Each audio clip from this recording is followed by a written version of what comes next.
நான் சொல்கிறேன், கிருஷ்ணதேவராயர் தமிழ் இலக்கியத்தை, ஆண்டாளுடைய சரித்திரத்தை, ஆண்டாளுடைய பாசுரங்களையும் மொழிபெயர்ப்பு செஞ்சாரா இல்லையா தெலுங்குல?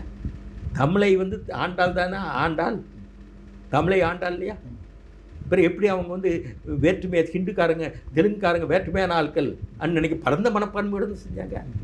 அப்படியான விஷயங்கள் தெலுங்கர்களுடைய பங்களிப்பு தமிழுக்கும் தமிழ் இலக்கியத்திற்கும் தமிழ் பண்பாடுக்கும் தமிழ்நாட்டு பொருளாதாரத்திற்கும் எல்லாத்துக்கும் முக்கியம். இப்போது டெக்ஸ்டைல் மில் இருக்குது கோயம்புத்தூரில், யாரால் அங்கே வந்தது? லக்ஷ்மி மில் யார்? நாயுடு. கோயம்புத்தூர் நிர்மாணம் பண்ணவர் யார்? தமிழறிஞர் நரசிம்ம நாயுடு.